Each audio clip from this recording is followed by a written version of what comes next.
Hello everyone, आप सभी का स्वागत है सारथी इंस्टीट्यूट ऑफ लॉ के यूट्यूब चैनल पर। घोर कलयुग चल रहा है।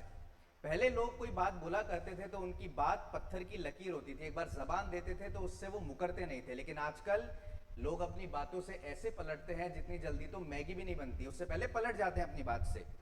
और इसलिए लोगों ने क्या चीज शुरू कर दी है कि कोई अपनी कही हुई बात से पलटे नहीं, इसलिए उनके पास उसका कोई रिकॉर्ड रहे, तो लोगों ने कॉल रिकॉर्डिंग करनी शुरू कर दी है।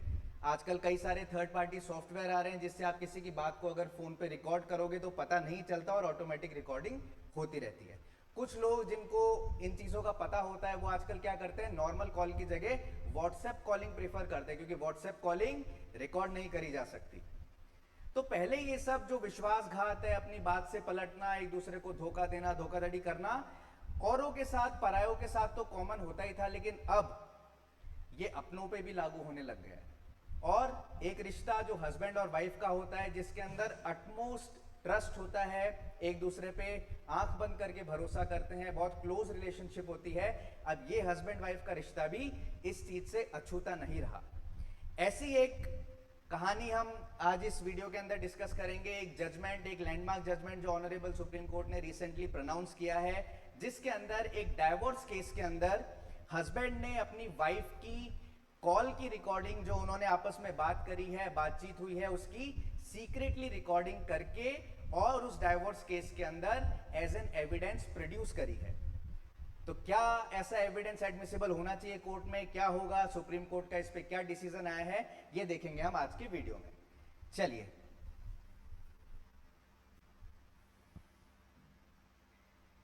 सो very recently in the judgment of Vibhor Garg versus Neha, honourable supreme court ने क्या लीगल प्रिंसिपल हेल्ड किया है, देखिए। Secretly recorded telephonic conversations of husband and wife are admissible as evidence in matrimonial dispute. मतलब अगर हस्बैंड वाइफ के बीच में कोई भी मैट्रिमोनियल डिस्प्यूट चल रहा है, शादी से रिलेटेड कोई मैटर चल रहा है, तो उसके अंदर अगर सीक्रेटली रिकॉर्डिंग करी गई है बातचीत की, कॉल की, तो उसको एज एन एविडेंस प्रोड्यूस किया जा सकता है और वो एडमिसिबल होगा कोर्ट के अंदर। ये ऑनरेबल सुप्रीम कोर्ट ने रिसेंटली हेल्ड किया है। चलिए इस जजमेंट की तरफ हम आगे बढ़ते हैं। ये जजमेंट की डिटेल्स है, जैसा कि मैंने आपको बताया, नाम विभोर गर्ग वर्सेस नेहा, ये केस नंबर है, ऑनरेबल सुप्रीम कोर्ट ने प्रोनाउंस किया है, और ऑनरेबल जस्टिस बीवी नागरत्ना एंड जस्टिस सतीश चंद्र शर्मा की बेंच ने इसको प्रोनाउंस किया है। आपको पता है ऑनरेबल जस्टिस बीवी नागरत्ना बहुत जल्द हमारे भारत की पहली महिला चीफ जस्टिस बनेंगी, first female chief justice of India बनेंगी ऑनरेबल जस्टिस बीवी नागरत्ना। और वेरी रिसेंटली 14 जुलाई को ही, मतलब इसी महीने 14 तारीख को ये जजमेंट प्रोनाउंस किया गया है। आइए अब बढ़ते हैं थोड़ा सा इस केस के फैक्ट्स की तरफ। तो विभोर गर्ग और नेहा की शादी हुई 20 फरवरी 2009 को और 11 मई 2011 में उनको एक बेटी हुई। कुछ मैरिटल डिस्प्यूट्स और क्रुअल्टी की वजह से उनका रिश्ता गड़बड़ाया और हस्बैंड ने, देखिए अमूमन क्या होता है, क्रुअल्टी का एक तरीके से पॉइंट रखते हुए वाइफ लेती है डाइवोर्स का ग्राउंड, लेकिन यहां पर हस्बैंड ने बोला कि मेरी वाइफ मेरे साथ क्रुअल्टी कर रही है, और उस बेसिस पे उन्होंने as per section 13 of Hindu marriage act divorce की पिटिशन फाइल करी। आप सबको पता है कि अगर दो हिंदूज के बीच में शादी हुई है एज पर हिंदू लॉ, तो section 13 of Hindu marriage act divorce के ग्राउंड्स की बात करता है, और वहां कुछ ग्राउंड्स दे रखे हैं, अगर वो एग्जिस्ट करते हैं तो आप उनके बेसिस पे डाइवोर्स ले सकते हो अपने स्पाउस से, अपने पार्टनर से। तो उन ग्राउंड में से एक ग्राउंड है आपका क्रुअल्टी, जिसके बेसिस पे आपको डाइवोर्स मिल सकता है। चलिए आगे देखते हैं। तो डाइवोर्स पिटीशन फाइल करी गई फैमिली कोर्ट बठिंडा के अंदर ऑन 7 जुलाई 2017। बठिंडा जगह नाम सुना है आपने, बहुत ही सुंदर शहर है, पंजाब के अंदर है। जब वी मेट मूवी आप सबने देखी होगी, उसके अंदर शाहिद कपूर करीना कपूर को ढूंढ के लेके आता है और वापस अपने घर छोड़ने जाता है, तो वो बठिंडा ही छोड़ने जाता है। सबने देखी होगी जब वी मेट, आपको ध्यान आ जाएगा, उसमें बठिंडा ही बताया गया है वो।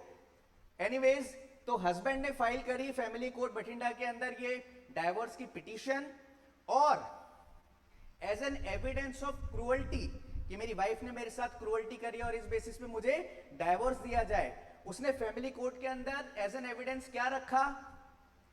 जो सीक्रेटली टेलीफोनिक कॉन्वर्सेशन उन हस्बैंड वाइफ के बीच में हुई थी, मतलब विभोर गर्ग और नेहा के बीच में जो टेलीफोनिक कन्वर्सेशन हुई थी, जो विभोर गर्ग ने यानी हस्बैंड ने सीक्रेटली रिकॉर्ड कर ली थी, उसको उसने in the form of memory card, CDs and transcript उसके थ्रू सबमिट किया कोर्ट के अंदर।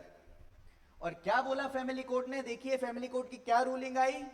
तो 29 ऑफ जनवरी 2020 को फैमिली कोर्ट ने अलाउ करा हस्बैंड को, जो हस्बैंड ने एप्लीकेशन लगाई थी कि उन रिकॉर्डिंग्स को एडमिट किया जाए, फैमिली कोर्ट ने अलाउ कर दिया कि एज एन एविडेंस आप ये रिकॉर्डिंग्स पेश कर सकते हो और ये एडमिसिबल मानी जाएंगी। और क्या रीजनिंग दी फैमिली कोर्ट ने? सच एविडेंस वाज रेलेवेंट, ये जो एविडेंस है ये रेलेवेंट है and permissible under section 14 and 20 of family courts act 1984। जो फैमिली कोर्ट्स एक्ट है आपका, उसका सेक्शन 14 और 20 बेसिकली ये बात करता है कि मैट्रिमोनियल मैटर्स के अंदर एविडेंस जो दिया जाता है उसमें थोड़ी रिलैक्सेशन है कि आप अलग अलग फॉर्म्स में उसको सबमिट कर सकते हो। और जो एविडेंस के प्रोविजन ये फैमिली कोर्ट एक्ट के अंदर दे रखे हैं, तो जब भी कोई मैट्रिमोनियल मैटर है इस तरीके का, उसके अंदर ये प्रोविजन आपकी इंडियन एविडेंस एक्ट के प्रोविजन को ओवरराइड करेंगे और प्रिवेल करेंगे। बेसिकली ये रीजनिंग दी फैमिली कोर्ट बठिंडा ने और अलाउ कर दिया हस्बैंड को।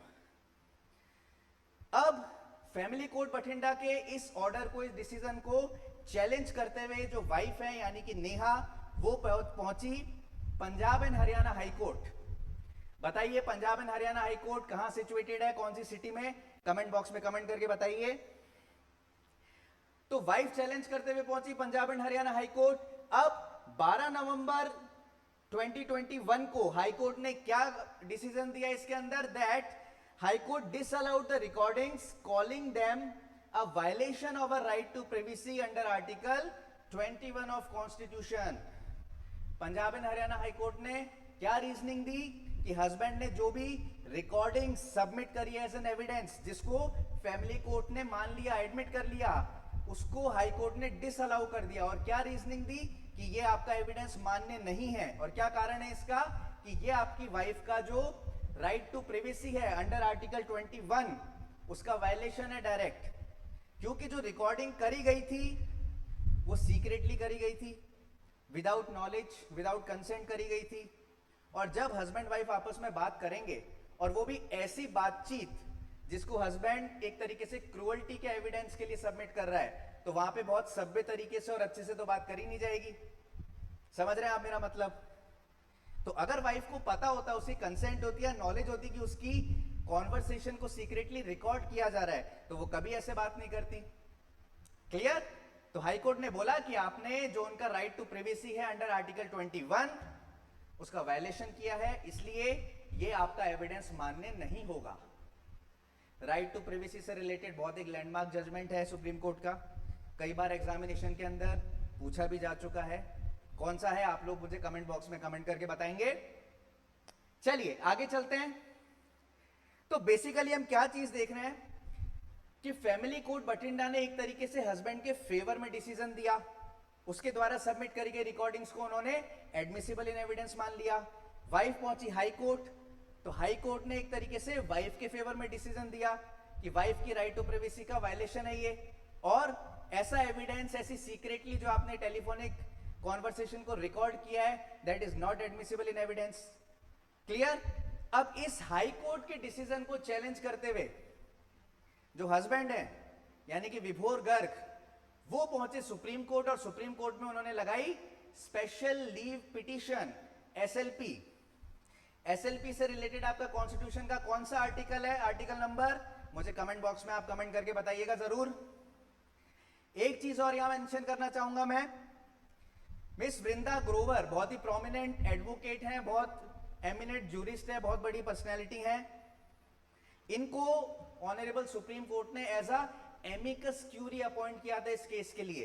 अभी एमिकस क्यूरी क्या होता है? तो इसका मतलब होता है फ्रेंड ऑफ कोर्ट, मतलब कोई भी ऐसा इम्पार्शियल, निष्पक्ष, न्यूट्रल पर्सन जो कोर्ट अपॉइंट करता है उसको असिस्ट करने के लिए, जो कोर्ट के लिए कुछ रिसर्च वर्क करता है या थोड़ा बहुत जाके इन्वेस्टिगेट करता है या कोर्ट को किसी भी तरीके से असिस्ट करता है उस केस के अंदर। क्लियर? तो आगे देखिए, अब सुप्रीम कोर्ट ने किन किन चीजों को एनालाइज किया इस मैटर के अंदर। सबसे पहला आपका section 122 of Indian evidence act क्या बात करता है ये? तो देखिए, section 122 of Indian evidence act ये बात करता है कि जब भी हस्बैंड और वाइफ के बीच में कोई कम्युनिकेशन होती है ड्यूरिंग सब्सिस्टेंस ऑफ मैरिज, मतलब उनकी मैरिज चल रही है, उस दौरान अगर वो आपस में कोई भी बातचीत करते हैं तो वो प्रिविलेज्ड कम्युनिकेशन मानी जाती है। और इस तरीके की privileged communication nobody is allowed to disclose या nobody can be compelled to disclose it। बहुत इंपॉर्टेंट चीज है, ध्यान दीजिएगा। कॉन्वर्सेशन ऐसा नहीं कि दो लोगों के बीच की होनी चाहिए, दो लोगों के बीच की जब उनकी शादी हो चुकी हो और शादी चल रही हो।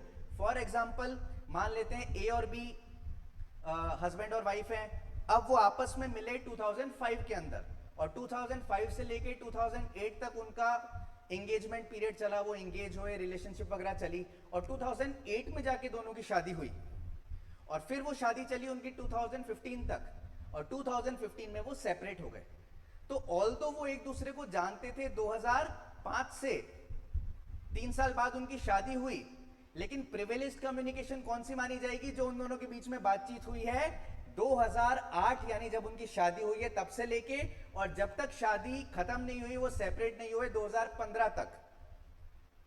क्लियर? 2008 से पहले की उन दोनों के बीच की जो भी कम्युनिकेशन कॉन्वर्सेशन है वो प्रिविलेज कम्युनिकेशन नहीं है और इसी तरह शादी खत्म होने के यानी 2015 के बाद की जो कम्युनिकेशन है वो भी प्रिविलेज कम्युनिकेशन नहीं है।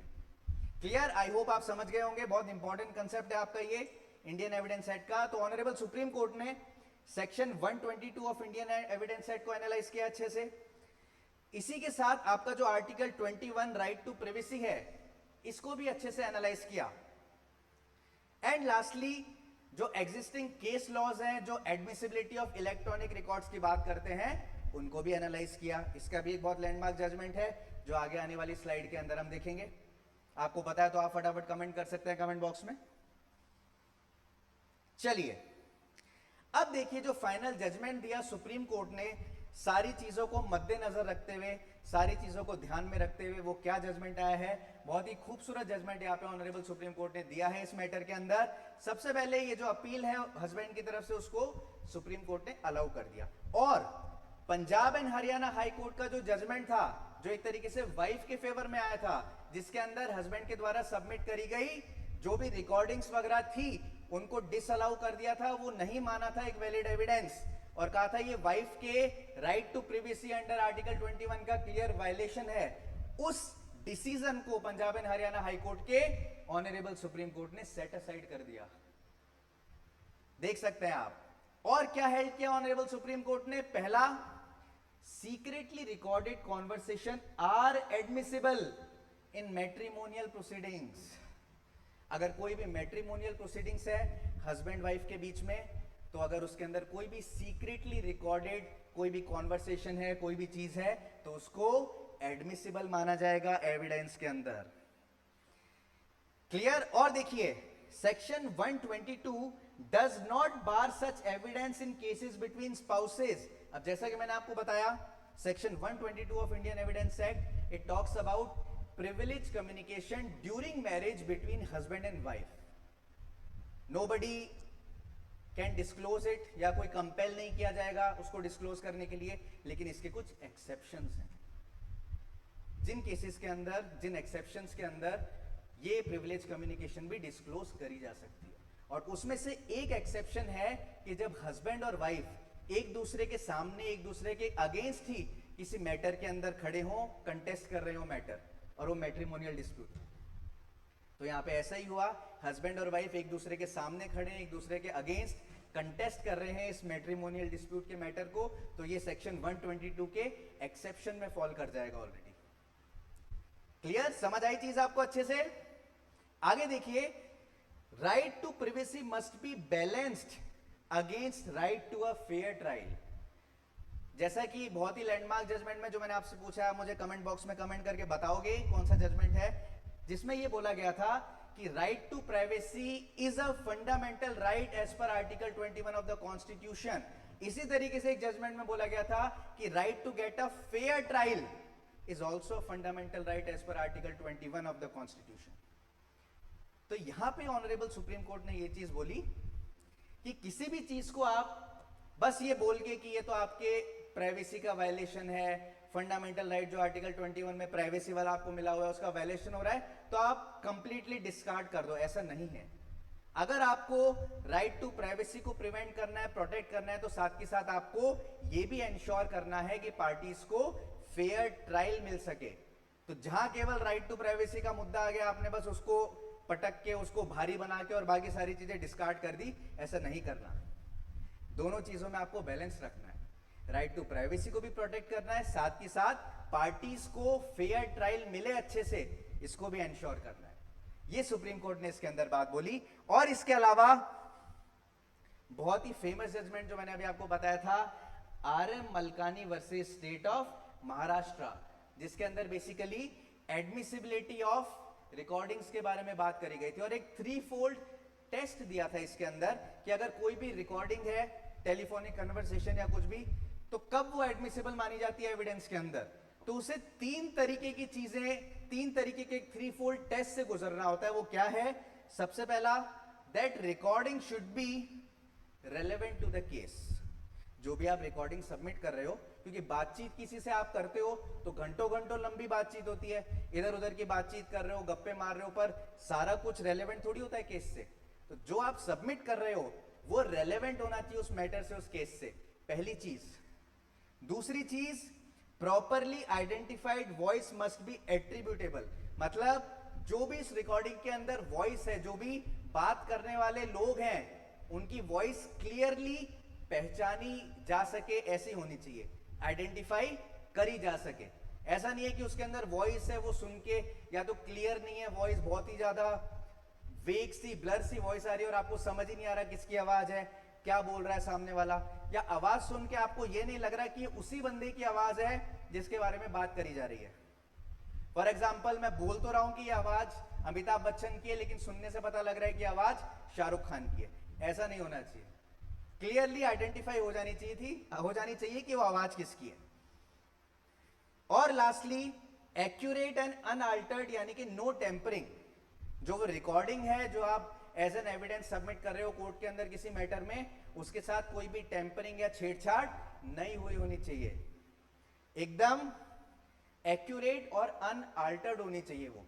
अगर उसके साथ कुछ टेम्परिंग वगैरह हुई है तो भी वो एडमिसिबल नहीं मानी जाएगी मैटर में। तो आपने देखा होगा जैसे जैसे टेक्नोलॉजी एडवांस हो रही है और आजकल एआई आ गया है और आगे आने वाला जमाना कंप्लीटली एआई का ही है, तो उसके थ्रू इतने फेक फोटोज, फेक वीडियोस आजकल बनाए जा रहे हैं कि सही में अंतर कर पाना बहुत मुश्किल होता है, कई बार इम्पॉसिबल हो जाता है कि जो यहाँ पे फोटो या वीडियो दिखाया जा रहा है ये एक्चुअल है, रियल है, या बनाया गया है किसी सॉफ्टवेयर से या एआई से।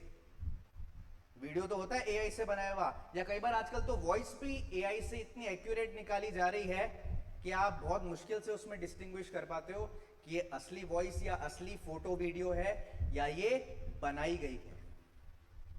बहुत खतरनाक जमाना आने वाला है, आगे आने वाला। चलिए, तो समझ आया आपको? तो सुप्रीम कोर्ट ने इन सारी चीजों को एनालाइज किया, उसके बाद ये डिसीजन दिया, ये एक लीगल प्रिंसिपल हेल्ड किया कि अगर मैट्रिमोनियल डिस्प्यूट के अंदर हस्बैंड ने अपनी वाइफ की सीक्रेटली कोई रिकॉर्डिंग करी है कॉन्वर्सेशन की, तो उसको वो सबमिट कर सकता है एज एन एविडेंस और वो एविडेंस एडमिसिबल होगा कोर्ट के अंदर। अब एक आर्ग्यूमेंट उठा बीच में कि अगर इस तरीके से आप इन चीजों को अलाउ कर दोगे, मतलब आपने अलाउ कर दिया कि जो भी सीक्रेटली रिकॉर्डिंग्स करी जा रही हैं हस्बैंड वाइफ के द्वारा एक दूसरे की, उसको आप एज एन एविडेंस सबमिट कर सकते हो। ये चीजें अगर आपने खुलेआम अलाउ कर दी तो इससे तो हर कोई रिकॉर्डिंग करने लग जाएगा।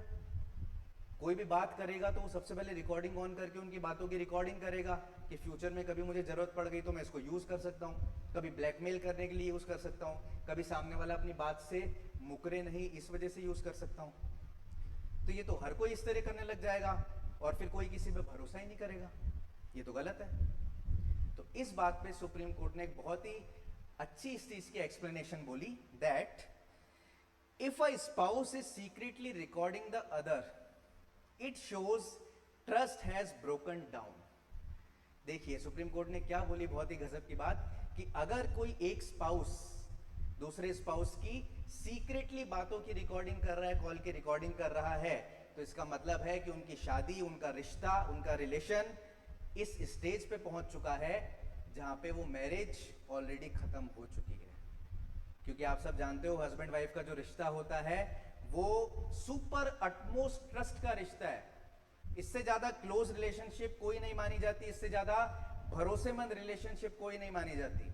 कि कोई किसी को भी धोखा दे सकता है, लेकिन हस्बैंड वाइफ का रिलेशन ऐसा होता है कि वो एक दूसरे पे आंख बंद करके भरोसा करते हैं। और जब ऐसे रिलेशन के अंदर हस्बैंड वाइफ छुप छुप के एक दूसरे की रिकॉर्डिंग करने लग जाए तो वो उस लेवल का रिश्ता बचा ही नहीं है, वो रिलेशन बचा ही नहीं है, वो शादी बची नहीं है। इसलिए इस लेवल से वापस चीजों को नॉर्मल कर पाना या फिर उस रिकॉर्डिंग को देने से मना करना उस केस पे कोई असर नहीं डालेगा। ये बहुत अच्छी बात सुप्रीम कोर्ट ने बोली है। तो आई होप आपको ये वीडियो इंफॉर्मेटिव लगा हो। इसके अंदर जो हमने चीजें डिस्कस करी हो बहुत इंपॉर्टेंट है आपके लिए एग्जाम पॉइंट ऑफ व्यू से भी, और ये लैंडमार्क जजमेंट है जो आगे आने वाले एग्जाम्स में जरूर आपसे पूछा जाएगा। तो आपको इसके फैक्ट्स भी ध्यान रखने हैं, क्या इसमें लीगल प्रिंसिपल हेल्ड हुआ है ये भी ध्यान रखना है। Wish you all the best, thank you so much.